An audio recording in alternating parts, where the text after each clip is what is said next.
Vou trazer o cenário geopolítico que está pegando fogo aqui para a nossa conversa. Júlia, eu vou aproveitar para juntar as duas últimas questões aqui que a gente tem pro Eric. E na primeira, acho que você já respondeu um pouco ali logo na sua primeira resposta, que é o impacto da queda do Maduro lá na Venezuela para o governo e para uma futura candidatura à reeleição do Lula, que historicamente é um aliado do chavismo, embora nos últimos anos o governo tenha procurado manter distância ali do Maduro. E aí eu queria emendar essa primeira pergunta, e a segunda é falar um pouco sobre Donald Trump, porque a intervenção do governo dos Estados Unidos lá na Venezuela mostrou uma mudança completa da forma como os Estados Unidos atuam na América Latina. Enfim, com uma intervenção praticamente sem precedentes. E isso se soma a outras intervenções que o governo americano vem fazendo na região. Por exemplo, ajudando ali financeiramente o governo Milei na Argentina. Então, eu queria saber, Eric, enfim, qual seria esse impacto de Donald Trump nas eleições brasileiras e se isso no final não poderia até o tiro, no caso, sair pela culatra e acabar ajudando um candidato de esquerda, caso ele se posicione diretamente ali a favor de um aliado de alguém mais à centro-direita. É uma boa pergunta, viu, Vini? A gente, diretamente, assim, uma influência do presidente americano numa eleição brasileira, tiveram episódios em outros momentos da história do Brasil em que houve a participação, sim, dos Estados Unidos. Mas olhar para o cenário de hoje é muito difícil saber entender qual seria o impacto disso. Como você bem colocou, com relação ao tiro no pé, foi um tiro no pé quando o Trump associou o tarifaço ao Bolsonaro.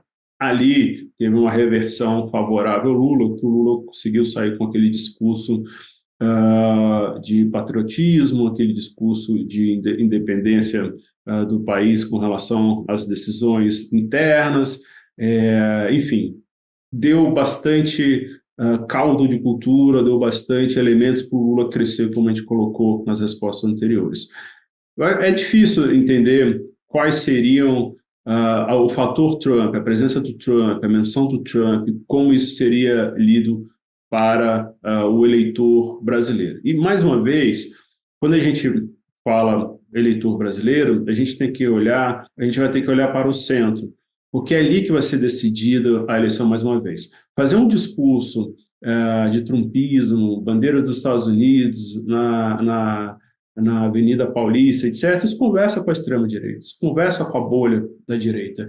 Pode reforçar esse sentimento ali com relação aos Estados Unidos. Mas, ao mesmo tempo, vai ter a contrapartida lá, como eu falei, da centro-esquerda. Então, a minha dúvida, Vini, eu não tenho uma resposta hoje, é como a presença do Trump angariaria votos do centro.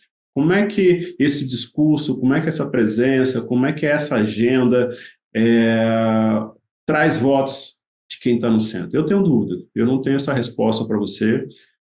A gente vai ter que esperar decantar isso e para ver se isso realmente vai ser, de fato, algo que vai trazer voto ou vai ser um tiro no pé, como você bem colocou. Pode se tornar um tiro no pé a partir do momento em que há mais um entendimento por parte desse eleitor de centro de um sentimento mais patriota, de um sentimento mais não quero essa intervenção externa. Mas isso aí a gente vai ter que esperar. Hoje existe uma certa apreensão olhando para a questão geopolítica do que vai ser o day after da Venezuela. Não está claro para ninguém o que vai acontecer, para investidor, para a turma que acompanha a geopolítica, se vai ficar a atual presidente, a atual vice-presidente que vai assumir, e se ela vai abrir espaço aí para uma nova modelagem econômica, que há uma expectativa no mercado financeiro com relação a isso, a pagamento de dívida, a implementação do fim da ditadura. A gente não sabe se isso vai se estender para a Colômbia. Hoje há uma discussão,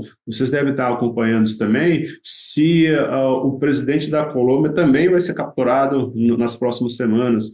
E qual é o impacto disso? Isso vai deflagrar de que forma todo esse sentimento de independência aqui dentro da América do Sul. Então, no dia de hoje, nessa primeira semana de janeiro, é muito difícil saber se vai ser positivo ou não essa intervenção que a gente tem visto aí do Trump, e aí também olhando para a questão eleitoral do Brasil.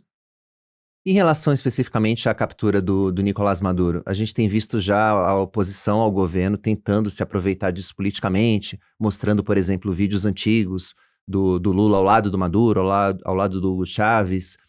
Na tua visão, isso pode pesar contra o Lula? O Lula ainda é muito próximo, tá, Vini? Eu li também algumas matérias dizendo um certo distanciamento, um distanciamento que veio naquela ocasião do ano passado. Ano passado, vamos lembrar para quem está nos ouvindo, teve uma eleição na Venezuela no meio do ano, em julho, em que, o Maduro foi eleito sob bastante crítica. Não foi nada transparente o processo eleitoral lá na Venezuela. Então, nem o próprio governo brasileiro oficialmente declarou que o Maduro venceu. Mas eu acompanhei um café da manhã do Lula, o último café da manhã aqui em Brasília, no final do ano, dia 18 de dezembro, e ele soltou, e aí mostrou a aproximação que ele ainda tem com o Maduro. Ele disse naquela ocasião, ali no dia 18, no café da manhã com outros jornalistas que estavam presentes, que tinha conversado com o Maduro 40 minutos sobre a questão geopolítica, porque a gente estava vivendo naquele momento de aproximação de alguns navios aqui do litoral da América do Sul. Então, essa ligação, essa relação demonstra que, por mais que o governo brasileiro não tenha oficialmente declarado a vitória do Maduro, ainda existe uma aproximação. Mas eu acredito que essa questão geopolítica não vai atingir o sentimento do eleitor. Eu acho que, mais uma vez, aquilo que eu falei no início, eu acho que conversa com as bolhas. Eu acho que sim, reforça o posicionamento da centro-direita na direita e reforça também o posicionamento da esquerda entre os militantes do PT. Então, é um pouco ali de soma zero, um pouco de esse efeito a gente vai ver diluído se ficar dentro do que a gente tem hoje, né? Mas, como eu falei anteriormente, a gente não sabe quais são os desdobramentos, mas se ficar com o que a gente tem hoje, essa questão geopolítica não deve contaminar diretamente, não deve ser o top one das discussões durante as eleições, até porque as eleições não vão começar daqui a uns. É isso aí, certamente o tema político e geopolítico vai ocupar bastante aqui a gente na bancada do Touros e